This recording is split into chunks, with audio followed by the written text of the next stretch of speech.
Many Americans have been concerned to see the recent rise in gasoline prices here at home. The short-term increase has been entirely the result of the Iranian regime launching deranged terror attacks against commercial oil tankers in neighboring countries that have nothing to do with the conflict. This is yet more proof that Iran can never be trusted with nuclear weapons. They will use them, and they will use them quickly. It would lead to decades of extortion, economic pain, and instability worse than we can ever imagine. The United States has never been better prepared economically to confront this threat. You all know that we built the strongest economy in history.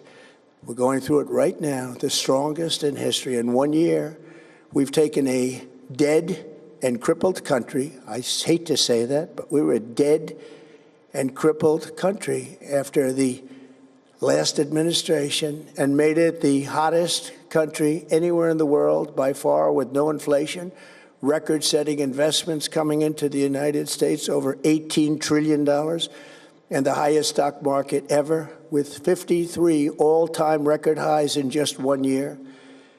It all positioned us to get rid of a cancer that has long simmered. It's known as the nuclear Iran, and they didn't know what was coming. They've never imagined it.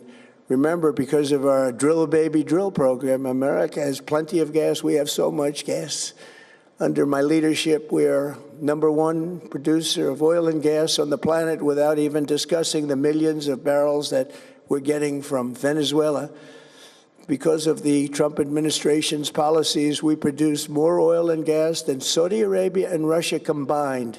Think of that, Saudi Arabia and Russia combined. And that number will soon be substantially higher than that. There's no country like us anywhere in the world, and we're in great shape for the future. The United States imports almost no oil through the Hormuz Strait and won't be taking any in the future. We don't need it. We haven't needed it, and we don't need it. We've beaten and completely decimated Iran. They are decimated, both militarily and economically and in every other way. And the countries of the world that do receive oil through the Hormuz Strait must take care of that passage. They must cherish it. They must grab it and cherish it. They can do it easily. We will be helpful, but they should take the lead in protecting the oil that they so desperately depend on. So to those countries that can't get fuel, many of which refuse to get involved in the decapitation of Iran, we had to do it ourselves. I have a suggestion. #1, buy oil from the United States of America. We have plenty. We have so much. And #2, build up some delayed courage. Should have done it before. Should have done it with us, as we asked. Go to the Strait and just take it, protect it, use it for yourselves. Iran has been essentially decimated. The hard part is done, so it should be easy. And in any event, when this conflict is over, the Strait will open up naturally. It'll just open up naturally. They're going to want to be able to sell oil because that's all they have to try and rebuild. It will resume the flowing, and the gas prices will rapidly come back down. Stock prices will rapidly go back up. They haven't come down very much, frankly. They came down a little bit, but they've had some very good days over the last couple of days. We've done actually much better than I thought, but we had to take that little journey to Iran to get rid of this horrible threat. With our historic tax cuts, where people are just now talking about receiving larger refunds than they ever thought possible, they are getting so much more money than they thought. That's from the great, big, beautiful bill. Our economy is strong and improving by the day, and it will soon be roaring back like never before. It will top the levels that it was a month ago. I've made clear from the beginning of Operation Epic Fury that we will continue until our objectives are fully achieved. Thanks to the progress we've made, I can say tonight that we are on track to complete all of America's military objectives shortly, very shortly. We're going to hit them extremely hard over the next 2 to 3 weeks.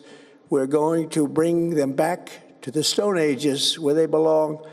In the meantime, discussions are ongoing. Regime change was not our goal. We never said regime change, but regime change has occurred because of all of their original leaders' death. They're all dead. The new group is less radical and much more reasonable. Yet if during this period of time no deal is made, we have our eyes on key targets. If there is no deal, we are going to hit each and every one of their electric generating plants very hard and probably simultaneously. We have not hit their oil, even though that's the easiest target of all, because it would not give them even a small chance of survival or rebuilding. But we could hit it, and it would be gone, and there's not a thing they could do about it. They have no anti-aircraft equipment. Their radar is 100% annihilated. We are unstoppable as a military force. The nuclear sites that we obliterated with the B-2 bombers have been hit so hard that it would take months to get near the nuclear dust, and we have it under intense satellite surveillance and control. If we see them make a move, even a move for it, we'll hit them with missiles very hard again. We have all the cards, they have none. It's very important that we keep this conflict in perspective. American involvement in World War I lasted 1 year, 7 months, and 5 days. World War II lasted for 3 years, 8 months, and 25 days. The Korean War lasted for 3 years, 1 month, and 2 days. The Vietnam War lasted for 19 years, 5 months, and 29 days. Iraq went on for 8 years, 8 months, and 28 days. We are in this military operation, so powerful, so brilliant, against one of the most powerful countries for 32 days. And the country has been eviscerated and essentially is really no longer a threat. They were the bully of the Middle East, but they're the bully no longer. This is a true investment in your children and your grandchildren's future. The whole world is watching, and they can't leave the power, strength, and brilliance. They just can't believe what they're seeing. They leave it to your imagination, but they can't believe what they're seeing, the brilliance of the United States military. Tonight, every American can look forward to a day when we are finally free from the wickedness of Iranian aggression and the specter of nuclear blackmail. Because of the actions we have taken, we are on the cusp of ending Iran's sinister threat to America and the world. And I'll tell you, the world is watching. And when we do, when it's all over, the United States will be safer, stronger, more prosperous, and greater than it has ever been before. May God bless the men and women of the United States Armed Forces, and may God bless the United States of America. Thank you very much, and good night.